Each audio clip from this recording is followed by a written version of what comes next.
Hello, everyone.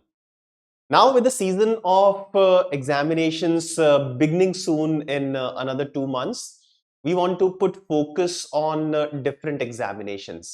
अब different examinations में हम लोग आप लोगों को IPMAT Indore, IPMAT Rohtak and JIPMAT की प्रिपरेशन करवा रहे हैं, ऑलरेडी करवा रहे हैं, right? But other than these exams that we are already helping you to prepare for, there are some other examinations also. There are some other examinations which includes some good colleges also, for which we need to prepare for.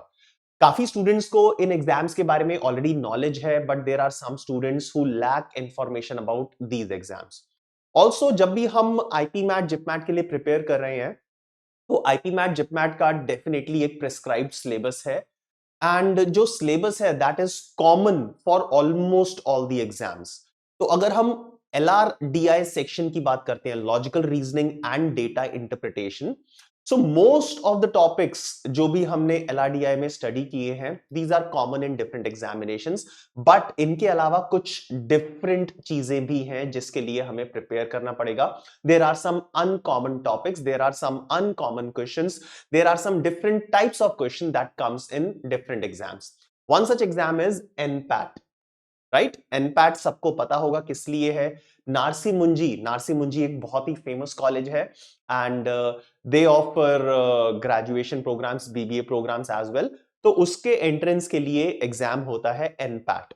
अब अगर हम NPAT 2025 की बात करें, so we will see or we have seen different categories of questions coming from different areas जो काफी different हैं अभी तक जो हमने आईपी मैट और जिप मैट के लिए प्रिपेयर किया है उन सब क्वेश्चन से. ओके, सो आज हम NPAT 2025 का लॉजिकल रीजनिंग सेक्शन जो है, जिसमें 20 क्वेश्चंस आए थे NPAT 2025 में, 20 में से फर्स्ट 10 क्वेश्चंस को आज हम यहां पे डिस्कस करेंगे, right? And the next 10 questions I will be discussing in the second session. Alright, so पहले 10 क्वेश्चन आज मैं डिस्कस करने वाला हूं यहां पे, and right, while I'll be discussing these questions, I'll be giving you some time to understand these questions, to basically frame the solution.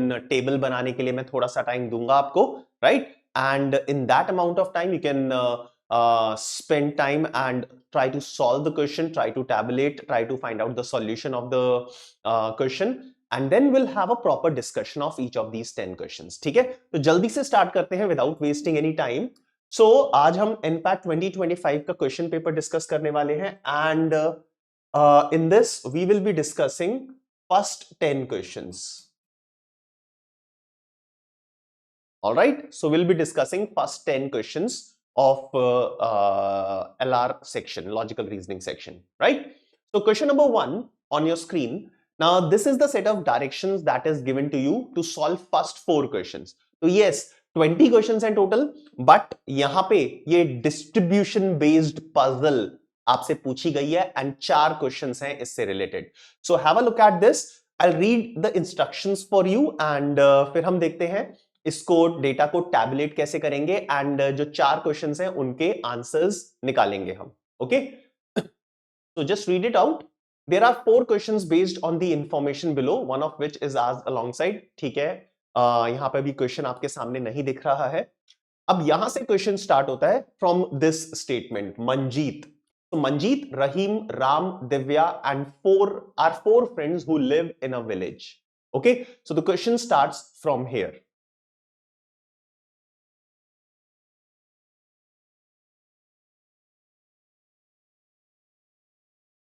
So you can read each and every instruction carefully. सो जैसा हम distribution के questions में हमने देखा है कि there are different parameters, तो यहां पे भी 4 पैरामीटर हैं. The name of the persons, Manjeet, Rahim, Ram and Divya. Each friend lives in differently coloured house. So house of colour of the house orange, yellow, green and blue. And हर एक person के पास एक different पेट है जिनका नाम है B, D, C and T. Okay, and ये जो पेट है, ये हर एक pet different type of food consume करता है, leaves, fish, vegetables and insects, right? So first 3 statements are very generic. First piece of information, first 3 information are generic. अब इसके बाद स्टेटमेंट नंबर 5, 6, 7, 8, 9, ये जो in fact 4, 5, 6, 7, 8, 9, these 6 statements will help you in making the table. Okay, so I'm giving you 1.5 minute. आराम से देखो, एक एक इंस्ट्रक्शन को रीड करो, and if you are serious about the exam, if you are serious to learn something here, then you must try and tabulate this data by yourself.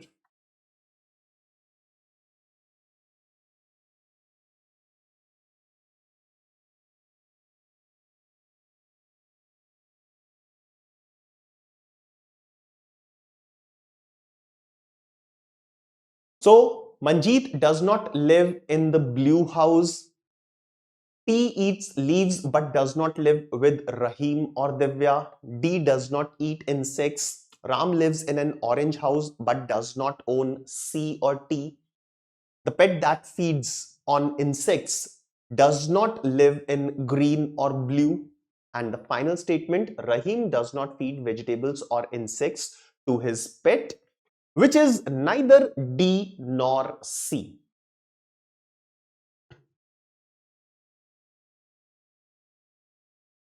Now what you can do is, since you're watching the recording of this session, okay, तो अगर आपको और extra time चाहिए तो आप इस video को pause कर सकते हो, then complete the table and then move on to the questions. Okay, so I'll display the questions. So if you require some more time, आप क्या करो, वीडियो को पॉज कर दो इसी स्क्रीन पे and complete करो table and then you can move on to the questions. So I'll display all the 4 questions related to this set and फिर हम analysis पे चलेंगे. So these are the 4 questions. अब एक सिंपल सी चीज होती है, 4 क्वेश्चंस है, कितना टाइम स्पेंड करना चाहिए, कितना टाइम स्पेंड नहीं करना चाहिए. अब 4 क्वेश्चंस है ना, तो टाइम स्पेंड करने से जो आपको रिटर्न मिलेगा ना, इन चारों क्वेश्चंस के आंसर्स सिंपल उस टेबल में से पिक कर सकते हो. टेबल बनाने के बाद आपको कोई कैलकुलेशन, कुछ एक्स्ट्रा टाइम स्पेंड करने की जरूरत नहीं है. Once the table is completed, all the 4 answers can be answered in less than 30 seconds. चारों के चारों आंसर्स 5-6 सेकेंड्स में एक आंसर आ जाएगा. सो आपका टाइम बहुत ज्यादा सेव हो जाएगा अगर आप इन्वेस्ट करोगे इस सेट पे. Okay, so these are all the 4 questions. Now I'm taking you to the analysis. Okay, so analysis start करते हैं. So all the set of information I have copied here. अब डिस्ट्रीब्यूशन के questions में हम क्या करते हैं, कोई भी एक पैरामीटर को फिक्स कर देते हैं. So I'll fix the parameter which is the name of these people. So Manjeet, Rahim, Ram and Divya. Okay, so I'll start from here. So the name of the person will be fixed right at the top, as you can see. Okay, then the color of the house, the name of the pet and the feed of the pet. Okay, so these are other 3 parameters other than the name. Name fix कर देते हैं, Manjeet, Rahim, Ram and Divya. So Manjeet, Rahim, Rahim के लिए RAH लिख देते हैं, राम के लिए RAM and Divya. All right. Now ये जो नीचे एक्स्ट्रा स्पेस है इसको मैं यूटिलाइज करूंगा for other set of information जिसके बारे में हमें फर्स्ट पैरामीटर की नॉलेज नहीं है. ओके, सो टेबल के नीचे कुछ एक्स्ट्रा स्पेस रखो. I am just telling you how to solve, how to tackle these questions. Table के नीचे कुछ एक्स्ट्रा स्पेस रखो. लेटर ऑन कुछ ऐसी इंफॉर्मेशन है जिसका नेम क्लियर नहीं है, राइट, फर्स्ट पैरामीटर क्लियर नहीं है, so I will be filling that information at the bottom of this table. Now let's start from point number 4. Manjeet does not live in blue color house. So Manjeet के house का colour blue नहीं है, so not blue. Okay. Next information, T eats leaves but does not live with Rahim or Divya. So name तो पता नहीं है, so T जो pet है eat leaves and does not live with Rahim or Divya. So not Rahim, not Divya. All right. So T नाम का पेट leaves ईट करता है बट वो रहीम और दिव्या का पेट नहीं है, तो दैट मींस वो राम या मंजीत का पेट हो सकता है, होगा. ओके, इन दोनों में से किसी एक का. So statement number 5 is also done. Statement number 6, D does not eat insects. D जो है वो इंसेक्ट्स नहीं खाता. तो डी नॉट इंसेक्ट्स। ओके, ठीक है, आगे चलते हैं। Statement number 7, Ram lives in an orange house. So Ram के हाउस का कलर ऑरेंज है, राइट? ORG लिख दिया, ऑरेंज, ठीक है, short form. Ram lives in an orange house but does not own C और टी। तो इसके पेट का नाम सी नहीं है, इसके पेट का नाम टी नहीं है। ऑलराइट, तो सी और टी नहीं है, तो सी और टी के अलावा बी और डी, बी और डी, इन दोनों में से कोई भी एक पेट हो सकता है इसका। ऑलराइट, आगे चलते हैं। So that was statement number 7. Quickly, statement number 8. The pet that feeds on insects does not live in green or blue house. So, जो insects खाता है, right? उसके हाउस का कलर ग्रीन और ब्लू नहीं है। Not green, not blue. Perfect, ठीक है। And the last piece of information, Rahim does not feed vegetables और इंसेक्ट्स। रहीम जो है अपने पेट्स को वेजिटेबल्स नहीं खिलाता और इंसेक्ट्स नहीं खिलाता, right? Which is neither D और टी। उसके जो पेट्स का नाम है डी और सी नहीं है, तो it's not D, it's not C. Alright, ठीक है। सो ये सारी इंफॉर्मेशन मेरे पास आ चुकी है। अब इस इंफॉर्मेशन को मैं इंटीग्रेट कैसे करूंगा, टेबल के अंदर कैसे फीड करूंगा। Let's understand this particular part. अब एक जगह से हम स्टार्ट कर सकते हैं, राइट? सो एक जगह से स्टार्ट कर सकते हैं। ये जो टी है, टी राम के साथ नहीं है, रहीम के साथ नहीं है और दिव्या के साथ नहीं है। यहां पे लिखा हुआ है ना, T eats leaves but does not live with Rahim और दिव्या। सो टी नाम का जो पेट है वो रहीम और दिव्या के साथ तो नहीं है और वो राम के साथ भी नहीं है, right? So there is only one possibility, that means T नाम का जो पेट है वो सिर्फ मंजीत के साथ हो सकता है। It can not be with Ram, यहां पे लिखा हुआ है, it can not be with Rahim, it can not be with Divya. So T नाम का जो पेट है it has to be with Manjeet, right? तो यहां पे टी लिख देते हैं, डन। एंड वो क्या खाता है, लीव्स। सो ये फिक्स हो गया। अब जो व्हाइट कलर से लिख रहा हूं मैं वो फाइनल होता रहेगा। सो टी नाम का जो पेट है वो लीव्स खाता है और वो रहीम और दिव्या के साथ नहीं है, वो राम के साथ भी नहीं है, तो वो मंजीत के साथ होगा। तो ये वाली इंफॉर्मेशन मैंने फिल कर दी है। ओके, ठीक है। अब आते हैं रहीम पे। रहीम का जो पेट है वो वेजिटेबल्स नहीं खाता, इंसेक्ट्स नहीं खाता और लीव्स भी नहीं खा सकता, बिकॉज लीव्स ऑलरेडी यूज हो चुकी है। तो ये क्या खाएगा, इसके लिए क्या बचा, सिर्फ फिश। तो यहां पे आ जाएगा फिश। परफेक्ट, ठीक है, ये भी डन हो गया, right? Now next one is insect जो खाता है उसके हाउस का कलर ग्रीन और ब्लू नहीं हो सकता। एंड चलो अब यहां पे आते हैं, लीव्स और फिश डन हो गया, ये दोनों बचे हैं, तो यहां पे वेजिटेबल्स और इंसेक्ट ही आ सकता है, डन। देन अगर मैं पेट्स की बात करता हूं, डी और सी, रहीम का पेट डी और सी नहीं हो सकता और टी भी नहीं हो सकता बिकॉज टी यूज हो चुका है। तो कौन सा पेट बचा है, बी डबल ई, बी। सो यहां पे बी ई ई ये वाला पेट आ जाएगा, right? So T and B हो चुके हैं, डी और सी बचे हैं। सी राम में नहीं आ सकता तो सी यहां पे आएगा and the last pet D double E, D यहां पे आ जाएगा। तो पेट्स चारों फिल हो चुके हैं, ठीक है। अब डी जो है वो इंसेक्ट नहीं खाता, तो राम का जो पेट है डी वो इंसेक्ट नहीं खाएगा, राइट? तो इंसेक्ट कौन खाएगा, सी। एंड वेजिटेबल्स किसको खानी पड़ेंगी, राम के पेट को, that is D. Okay, so feed भी कंप्लीट हो चुका है। Last thing, colour. कलर में ऑरेंज फिल हो चुका है यहां पे, ठीक है। नाउ इंसेक्ट जो खाता है उसका कलर ग्रीन और ब्लू नहीं हो सकता। इंसेक्ट जो खाता है उसका कलर ग्रीन और ब्लू नहीं हो सकता। ऑरेंज ऑलरेडी यूज हो चुका है, तो क्या बचता है, येलो। सो यहां पे आ जाएगा येलो, राइट? टॉप पे मंजीत का कलर ब्लू नहीं हो सकता, सो ब्लू के अलावा क्या बचा है, ग्रीन। तो यहां पे ग्रीन आ जाएगा एंड लास्ट जो बचा है ब्लू वो यहां पे आ जाएगा, राइट? सो एक बार जस्ट स्टार्ट होने की देर है, एंड आंसर खुद ब खुद जल्दी से आ ही जाएंगे। टेबल कंप्लीट हो गई है। अब क्वेश्चंस पे एक एक करके चलते हैं और आंसर निकालते हैं, राइट? सो एक एक करके नहीं, सारे क्वेश्चंस, चारों क्वेश्चंस एक साथ लिखे हुए थे। So first question is which pet Yeats fish? Which pet Yeats fish? So fish कहां पे है? फिश यहां पे है, एंड ये कौन खाता है? B double E B, and this is the pet of Rahim. So B या फिर pet of Rahim. Okay, so B double E, option A यहां पे है, and that is the answer, right? Second question पे चलते हैं। Who lives in green house? Green house में कौन रहता है?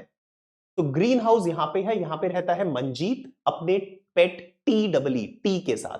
तो Manjeet and T, so Manjeet option B answer है, and that is the correct answer. Perfect. What does C double E? C eats. So C क्या खाता है? तो C double E, C eats insect. Okay, so insect is the answer, option B is correct. And the last question, who lives in blue house? So blue house में कौन है? Blue house में रहीम रहता है with a pet B. Okay, so Rahim B, ये answer हो जाएगा। So Rahim, option D is the correct answer. Alright, so all the four questions are answered based on this table. Now we are good to move to the next question. So first question, second question, third question and fourth question, चार questions हो चुके हैं. Now let's look at the next questions. The next questions are from verbal reasoning. Verbal reasoning है, but थोड़ा बहुत syllogisms, थोड़ा बहुत logical understanding required होगी. In the next four questions, चार questions हैं. So पहले चार questions थे distribution के. Next four questions are like this. So statements will be given and there will be some conclusions and you'll have to find out कौन सा वाला conclusion correct होगा. अब इसमें वही conclusion select करना है which will always be true. ठीक है? Sometimes true, sometimes false, confusion नहीं चलेगी, always true होना चाहिए. So over to you for question number 5. Select the conclusion that best follows from the statement given below. Statement is, no one who likes to watch baseball likes to watch basketball, and those who like to watch basketball also like to watch football. तो अब क्या करेंगे? यहां पे हम Venn diagram approach use करेंगे. Okay, सो मैं यहां पे टॉप पे ड्रॉ कर रहा हूं. So let's say this is baseball. Okay, now no one who likes to watch baseball likes to watch basketball. मतलब baseball and basketball separate cases हैं. तो ये हो जाएगा सर्कल बास्केट का. Alright, next, all those who like to watch basketball, all those who like to watch basketball also like to watch football. अब football का जो सर्कल बनना चाहिए वो ऐसे भी बन सकता है, वो पार्शली बेसबॉल को भी ओवरलैप कर सकता है. पॉसिबिलिटी डिफरेंट हो सकती है बट श्योरिटी नहीं होगी. ठीक है, तो ये वाला जो है ये बन जाएगा फुटबॉल का. तो बास्केटबॉल को तो कंप्लीटली कवर करेगा ही करेगा, ये बोला हुआ है. Okay, so conclusion number 1, all those who like to watch football, all those who like to watch football like to watch baseball. अरे नहीं, सारे के सारे तो नहीं होंगे. ठीक है, so conclusion 1 will not follow. No one who likes to watch baseball, no one who likes to watch baseball likes to watch football. अब ऐसा भी जरूरी नहीं है, फुटबॉल का ऐसा भी तो हो सकता है, तो हो भी सकता है, नहीं भी हो सकता. तो ये वाला कंक्लूजन नेसेसरली ट्रू नहीं होगा. ओके, सो सेकंड भी हट गया. अब फर्स्ट भी हट गया, सेकंड भी हट गया, तो ऑप्शन बी, ऑप्शन ए ये तो निकल गए और ये भी निकल गया. अब नन है या फिर ओनली 3 है, चलो चेक करते हैं. तो last, some of those who like to watch football, some of those who like to watch football like to watch baseball, like to watch baseball. जरूरी है? नहीं. डेफिनेटली कंक्लूजन 2 और कंक्लूजन 3 में से एक करेक्ट होगा, बट ऐसा कोई ऑप्शन ही नहीं है. सो कंक्लूजन 3 भी नहीं है. So none of the conclusion follow. This will be the correct answer और this should be the correct answer of question number 5. Alright, ठीक है. Now let's look at the next question, question number 6. अब ये syllogisms का नहीं है, ये basic understanding का क्वेश्चन है. ओके, सो ध्यान से करना. Statement says अब इस टाइप के क्वेश्चंस में ना थोड़ा सा हमारा टाइम एक्स्ट्रा लगता है, because will have to read lot of things, read करना है, एनालाइज करना है. So in a library some members were issued non fiction, non academic books, and these were returned exactly 3 weeks later. 21 days. 3 weeks means 21 days. So non-fiction, non-academic books are returned in 21 days. Okay? Number one. आगे चलते हैं. Some members were issued non-academic fiction books. So fiction books which are non-academic. So यहां पे क्या था? Non-fiction, non-academic. यहां पे है fiction, non-academic. Written by American authors, and they were returned within 20 days. Within 20 days. मतलब they were returned in less than equal to 20 days. All right. ये exactly 21 days, ये less than equal to 20 days, within 20 days. Okay. And finally, the third type of book, more than half of the members were issued academic textbooks. So अभी तक non-academic चल रहा था, अब यहां पे academic textbooks, and this is issued to more than half. Majority of people were issued these books. And these were returned after 20 days. So after 20 days, so that means greater than equal to 21 days, right? ये exactly 21 days, ये less than equal to 20 days, ये greater than equal to 21 days, right? अब conclusion. Non-academic fiction books, they are talking about this second category, were borrowed by library members for the shortest duration. For the shortest duration. Yes, less than 20, less than equal to 20 days. ये 21 है, ये greater than equal to 21 है, तो ये shortest duration हो गया. Conclusion 1 will follow. First तो follow करेगा ही. अब ऑप्शंस में से ऑप्शन बी हटा देते हैं, ऑप्शन सी हटा देते हैं, तो ऑप्शन ए लाइव है, ऑप्शन डी लाइव है, ऑप्शन ई भी हटा देते हैं, तो ए और डी में से होना चाहिए. ठीक है जी. अब ए कहता है ओनली 1 और डी कहता है 1 and 3, तो सेकंड को चेक करने की जरूरत ही नहीं है, फोर्थ को चेक करने की जरूरत ही नहीं है, सिर्फ थर्ड कंक्लूजन को चेक कर लेते हैं, टाइम सेव हो जाएगा. तो ये बहुत सही टेक्निक है टाइम सेव करने की. सो academic textbooks were perhaps the most issued books in the library. Academic more than half ने किया है, were perhaps the most issued. तो yes, conclusion 3 is also correct. Option D is correct answer. Next question पे चलते हैं. Question number 7. Question number 7 on your screen.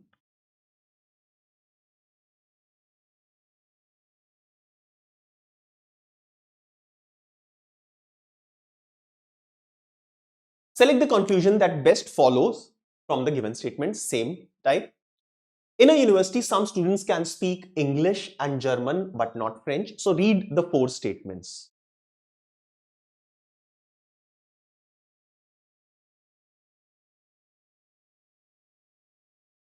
चलो. So यहां पे अगर आप देखोगे 5 languages are there. So कहां पे ड्रॉ करें? यहां पे ड्रॉ कर लेते हैं English. I need space. So English, German, French, Japanese, and Korean. All right. Now, first statement, some students can speak English and German. English बोल सकता है, German बोल सकता है, but not French. English and German, but not French. Then French and Japanese, but not Korean. So French and Japanese, but not Korean. This is the second type of people. German and Korean, but not Japanese. German and Korean, but not Japanese. And English and Japanese, English and Japanese, but not Korean. So these are the 4 statements that I have put in the table. Okay. Conclusion number 1.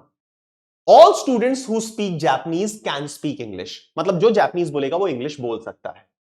यहां पे जो Japanese बोल रहा है वो English नहीं बोल पा रहा है, जरूरी नहीं है वो इंग्लिश बोले या ना बोले, सो कंक्लूजन 1 इज इनकरेक्ट। ठीक है, सो ऑप्शन ए चला गया, ऑप्शन डी चला गया, राइट। अब सेकंड स्टेटमेंट चेक करते हैं।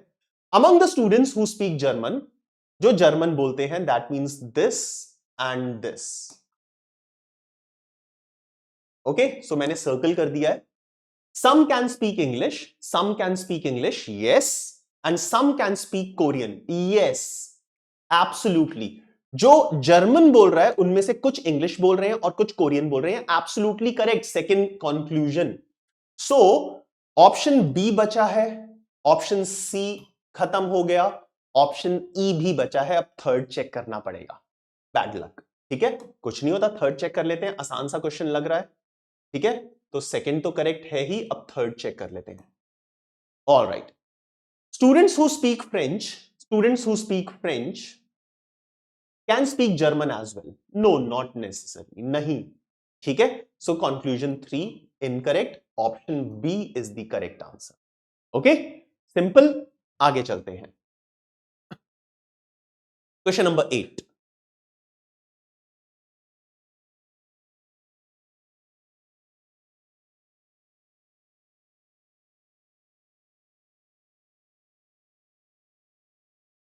ये थोड़ा सा डिफरेंट लगा क्वेश्चन, थोड़ा सा डिफिकल्ट लगा मुझे क्वेश्चन।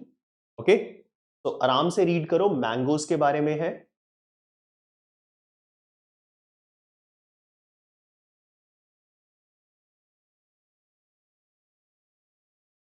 इतना डिफिकल्ट नहीं है। So some mangoes are exported to Europe and most mangoes are consumed in India. Okay, so ज्यादातर मैंगो इंडिया में कंज्यूम हो जाते हैं and some of them are exported to Europe. In India some mangoes are used to prepare mango juice and jellies. So in India, some mangoes are used to prepare mango juice and jellies. All mangoes are consumed by humans unless they are raw mangoes. So जितने भी mangoes हैं वो consume होंगे humans के द्वारा India में, अगर वो रॉ मैंगोज नहीं है। ठीक है, and all raw mangoes are exported outside India. So we can say that all raw mangoes are exported outside India, right? So जो raw mangoes नहीं है they will be in India. अब India में वहां पे क्या होगा, most mangoes are consumed in India and the rest are exported to Europe. In India mangoes are used to prepare mango juice or jellies, ठीक है, and they are consumed by humans अगर वो raw नहीं है। तो अगर वो raw नहीं है, right, they will be consume by humans in India, और वो रॉ हैं तो जितने भी रॉ मैंगोज हैं वो एक्सपोर्ट हो जाएंगे। ठीक है, so all the mangoes exported to Europe are unfit for human consumption. हम रॉ मैंगोज भेज रहे हैं इंडिया में, जो नॉन रॉ मैंगोज हैं वो ह्यूमन कंज्यूम करते हैं, बट यहां पे यहां कुछ लिखा तो नहीं है ना कि unfit for human consumption, right? तो इसीलिए conclusion 1 is not correct, because this information is not given. Humans consume करते हैं, जो चीज ह्यूमन कंज्यूम नहीं करते डज नॉट मीन ना कि वो अनफिट है। ठीक है, सेकंड पे आते हैं। Mango juice can also be prepared with raw mangoes, can also be prepared. अब यहां पे इंडिया में जो मैंगो है उनसे मैंगो जूस बनता है। अब मैंगो जूस रॉ मैंगो से बन सकता है या फिर नहीं, ये भी इंफॉर्मेशन गिवन नहीं है। ठीक है, सो सेकंड बी नेग्लेक्ट हो गया। Most mangoes are consumed in India in the form of mango jellies. भैया जेली बनती है, मैंगो जूस बनता है, बट ये यहां पे बोला जा रहा है most mangoes are consumed in India in the form of mango jelly. नहीं, जरूरी नहीं है ना, मैंगो जूस की फॉर्म में भी कंज्यूम हो सकता है most mango. So conclusion 3 is also not correct. No raw mango was use to prepare jelly, ये इंपॉर्टेंट है। जितने भी रॉ मैंगोज हैं वो एक्सपोर्ट हो जाते हैं, अब जो बचे वो रॉ तो नहीं है ना, और उनसे इंडिया में जेली बनती है। So no raw mango was use to prepare jelly. Option 4, conclusion number 4, sorry, option D will be और should be the correct answer. ठीक है, डन। आगे चलते हैं। तो these were the 4 questions which were based on statements and conclusions. So ये verbal reasoning का थोड़ा सा पार्ट था। अब आपको जो नेक्स्ट 2 क्वेश्चंस मिलेंगे ना, these are completely different type of questions, completely different, जो अभी तक हमने नहीं देखा। ठीक है, questions related to police right. So totally different questions हैं। अब ये इमेज जो है ये हमें कंसिडर करना है। अब यहां पे क्वेश्चन कैसे स्टार्ट करो, लेफ्ट हैंड साइड से स्टार्ट करो and assume any direction of rotation of the first pulley. Okay, तो मैं अज्यूम करता हूं कि ये वाली पुली क्लॉकवाइज डायरेक्शन में रोटेट कर रही है। ठीक है, now it is connected to the second pulley using cross connection. तो ये अगर क्लॉकवाइज, लेट्स से ये क्लॉकवाइज जा रही है, तो ये वाला स्ट्रिंग इस डायरेक्शन में जाएगा and it will move in the anti clockwise direction. तो ये वाली जो पुली है ये एंटी क्लॉकवाइज डायरेक्शन में मूव करेगी। ये डायरेक्शंस लिख रहा हूं, clockwise anti clockwise. Okay, then ये वाली एंटी क्लॉकवाइज डायरेक्शन में मूव कर रही है, इसका सेंटर वाला पार्ट भी anti clockwise. Okay, and cross connection नहीं है, डायरेक्ट कनेक्शन है, तो ये भी सेम डायरेक्शन में मूव करेगी anti clockwise. Pulley C and pulley D cross connection है, तो इनकी डायरेक्शंस ऑपोजिट हो जाएंगी, तो ये भी क्लॉकवाइज। एंड ये दोनों क्रॉस कनेक्शन नहीं है, स्ट्रेट कनेक्शन है, तो इनकी सेम डायरेक्शन होगी क्लॉकवाइज। सो क्रॉस कनेक्शन है तो डायरेक्शन चेंज हो जाएगी, क्रॉस कनेक्शन नहीं है, डायरेक्ट कनेक्शन है, तो डायरेक्शन सेम रहेगी। ओके, अब 5 ऑप्शंस है, इनमें से सेलेक्ट कर लो। तो option A, wheel A and D rotate in the same direction. Wheel A and D clockwise they rotate in the same direction. Option A is definitely correct. ठीक है, option B C D similar है, ये बोल रहा है A and C rotate in the same direction as B and E. तो A and C clockwise anti clockwise, B and E anti clockwise and clockwise, नहीं उल्टा है। सो ए रोटेट कर रहा है, A is rotating clockwise, C is rotating anti clockwise. ये बोल रहा है B should rotate clockwise but B anti clockwise rotate कर रही है, तो ऑप्शन बी रॉन्ग हो जाएगा। Similarly option C, option D eliminate हो जाएंगे। Option E, if A rotates clockwise, B D and E rotate clockwise. So B D और E को क्लॉकवाइज रोटेट करना चाहिए, बट बी तो एंटी क्लॉकवाइज रोटेट कर रहा है। ठीक है ना, राइट, तो ये रॉन्ग हो जाएगा। सो ऑप्शन ए तो करेक्ट हो ही चुका है, no need to check the remaining options. Now let's move on to another question, question number 10 which is of the same type.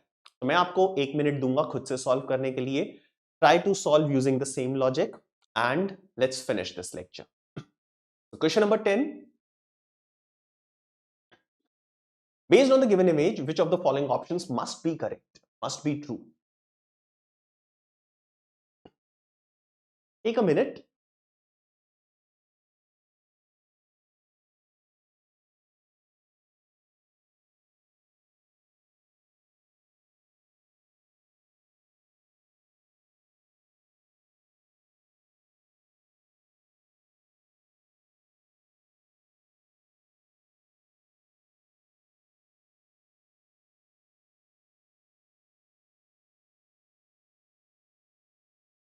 Okay, so you can start from the left hand side. Okay, wheel A से start कर सकते हो, assume कर लो direction and keep finding the directions of the other wheels based on whatever I have just explained you. Okay, so wheel A clockwise, A and B are connected with direct connection, not cross connection, so same direction हो जाएगी। Same B and C direct connection है, cross connection नहीं है, तो same direction हो जाएगी clockwise. C and D cross connection है as you can see, तो direction will be anti clockwise. And D and E again cross connection, तो अगर ये क्लॉकवाइज है, सॉरी ये तो मैंने गलत लिख दिया, यहां पे एंटी क्लॉकवाइज लिखना पड़ेगा। ठीक है, so this is clockwise, this is anti clockwise. Now this is anti clockwise, तो ये क्लॉकवाइज हो जाए। Okay, So if this is clock, this is clock, this is clockwise, this is anti-clockwise, and this is clockwise. All right. अब answers options देख लेते हैं. A and D rotate in the same direction. A is clockwise, D is anti-clockwise. Not correct. Wheel A and C rotate in the same direction as B and E. A and C are in clockwise. B and E are in clockwise. So yes, it is absolutely correct. So option B will be the correct answer of question number 10. Okay. So friends, that is all about the first 10 questions of logical reasoning. हमने देखा कि definitely different type of questions हैं. These are not the same type of questions or the similar type of questions for which we have studied during our IP MAT preparation. Okay, तो इन सब चीजों के बारे में भी थोड़ा सा practice कर लो, right? Because you need to crack this exam as well, right? So direction senses, blood relations, coding, decoding, series. यहाँ पे अभी तक first 10 questions में we haven't seen any kind of question like that. Okay, yes, distribution based puzzle हमने देखा, there were 4 questions based on that, and then 4 questions of statements and conclusions were also there. Then the 2 questions were based on the movement of the wheels, as you can see, question number 9 and question number 10. Question easy थे but different थे, so you should be prepared ताकि exam के time पे ना shock ना लगे. Okay, so just to save you from that kind of shock, we have planned these sessions that will help you in preparation for especially NPAT and SET examination, right? So friends, that's all from my side for this session, and I'll see you in the next session with the remaining 10 questions of NPAT and probably some questions from Symbiosis also, SET exam, right? So till then, keep studying. All the very best. I'll see you again. Bye-bye.